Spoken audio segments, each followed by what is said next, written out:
वैसे तो भारत ने कूटनीति के जरिए दुनिया के कई हिस्सों में अपनी गहरी छाप छोड़ी है, मगर बात जब खाड़ी इलाके की आती है तो यहाँ के देश भारत के स्वागत में कालीन बिछाए नजर आते हैं। मतलब ये कि खाड़ी के देश भारत के साथ अपने द्विपक्षीय संबंधों को मजबूत करने के लिए हमेशा प्रयासरत रहते हैं। यही वजह है कि संयुक्त अरब अमीरात और सऊदी अरब जैसे दिग्गज भी भारत के साथ गलबहियां करने का मौका नहीं चूकते हैं। इसमें यूएई यानी संयुक्त अरब अमीरात का आलम तो ये है कि भारत के प्रधानमंत्री बनने के बाद श्री नरेंद्र मोदी यहाँ लगातार 5 बार दौरा कर चुके हैं।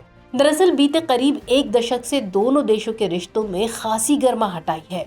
इसका अंदाजा इस बात से लगाया जा सकता है कि पिछले साल जब प्रधानमंत्री मोदी यूएई गए थे, तब यूएई के राष्ट्रपति मोहम्मद बिन जायद अल नाहयान प्रोटोकॉल तोड़कर खुद अबू धाबी एयरपोर्ट पर प्रधानमंत्री के स्वागत में खड़े थे। इससे पहले साल 2019 में यूएई पीएम मोदी को सर्वोच्च नागरिक सम्मान ऑर्डर ऑफ द जायद अवार्ड से भी नवाज चुका है। इससे पता चलता है कि दोनों देशों के बीच कितनी नजदीकियां बढ़ गई हैं और इन नजदीकियों को और बढ़ाने के लिए हाल ही में प्रधानमंत्री मोदी फ्रांस की यात्रा के बाद सीधे यूएई पहुंचे और इस दौरान उन्होंने यूएई के राष्ट्रपति मोहम्मद बिन जायद अल नाहयान से मुलाकात की और दोनों ने कई मुद्दों पर करार भी किए। इससे कयास लगाए जा रहे हैं कि दोनों देशों के बीच व्यापार में बढ़ोतरी के साथ साथ भारत में यूएई की ओर से निवेश भी बढ़ सकता है। अब ऐसे में आपके मन में सवाल आ रहा होगा कि दोनों देशों के बीच कौन से समझौते हुए हैं और इनसे भारत को क्या फायदा होगा।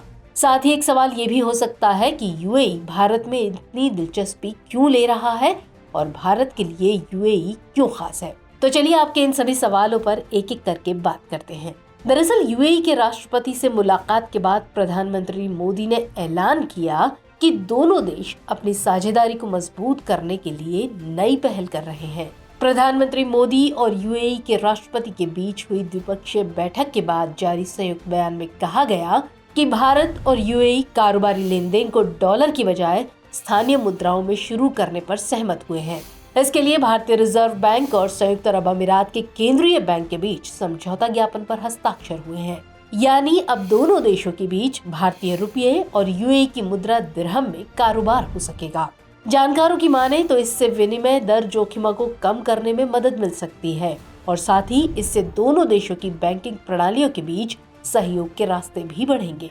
साथ ही इससे दोनों देशों के बीच व्यापार और आर्थिक गतिविधियों को भी बढ़ावा मिलेगा। इसके अलावा दोनों देशों के केंद्रीय बैंक भारत के यूपीआई यानी यूनिफाइड पेमेंट इंटरफेस और यूएई के आईपीपी यानी इंस्टेंट पेमेंट प्लेटफॉर्म को जोड़ने पर भी सहमत हुए हैं।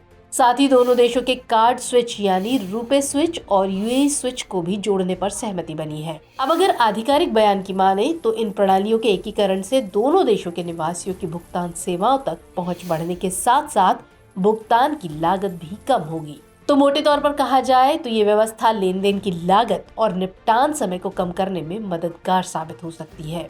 इससे खास तौर पर यूएई में रहने वाले करीब 3.5 मिलियन भारतीयों को फायदा मिलेगा। तो इससे पता चलता है कि दोनों ही देश अपने संबंधों को प्रगाढ़ करने की कोशिश में जुटे हुए हैं। इससे अब आपके मन में एक सवाल उभर सकता है कि दोनों देश एक दूसरे के लिए इतने खास क्यों हैं? तो असल में भारत और यूएई के रिश्ते की बुनियाद ऊपरी तौर पर 3 आधारों यानी ऊर्जा, अर्थव्यवस्था और अप्रवासियों पर टिकी है। भारत यूएई से बड़ी मात्रा में कच्चे तेल का आयात करता है। वित्त वर्ष 2022-23 के दौरान यूएई भारत को कच्चा तेल सप्लाई करने वाला तीसरा सबसे बड़ा देश था। इस दौरान यूएई की भारत के तेल आयात में करीब 10% की हिस्सेदारी थी। वहीं भारत से यूएई को निर्यात की जाने वाली प्रमुख वस्तुओं में बेशकीमती मोती, कीमती पत्थर, धातु, विद्युत मशीनरी के अलावा दूसरी और चीजें भी शामिल है। साल 2022 में भारत यूएई व्यापार 85 बिलियन डॉलर था, मगर भारत ने यूएई से अब गैर तेल कारोबार को साल 2030 तक बढ़ाकर 100 अरब डॉलर तक करने का फैसला किया है। इसके अलावा एक तथ्य ये भी है कि अमेरिका और चीन के बाद यूएई भारत का तीसरा सबसे बड़ा व्यापारिक भागीदार देश है। साथ ही अमेरिका के बाद यूएई वित्त वर्ष 2022-23 में दूसरा सबसे बड़ा निर्यात गंतव्य था। इसके उलट भारत यूएई का दूसरा सबसे बड़ा व्यापारिक भागीदार था। इस आर्थिक रिश्ते का एक महत्वपूर्ण पहलू ये भी है कि यूएई भारत में चौथा सबसे बड़ा निवेशक है। अप्रैल 2000 और सितंबर 2022 के बीच भारत में यूएई की तरफ से कुल एफडीआई प्रवाह करीब 15.2 अरब डॉलर था। इस समय भारत में यूएई का निवेश करीब 3 अरब डॉलर से भी ज्यादा हो चुका है। वित्त वर्ष 2020-21 में ये महज 1.03 अरब डॉलर था। उस वक्त ये भारत में दुनिया का 7वां बड़ा निवेशक था। तो इसका मतलब ये हुआ कि सिर्फ एक साल में ही यूएई ने भारत में निवेश के मामले में 3 पायदान की छलांग लगाई है। असल में दोनों देशों के बीच बढ़ते रिश्तों में पिछले साल हुआ CEP यानी कॉम्प्रिहेंसिव इकोनॉमिक पार्टनरशिप समझौता अहम भूमिका निभा रहा है। भारत की तरफ से ये पिछले एक दशक में किया गया पहला मुक्त व्यापार समझौता है।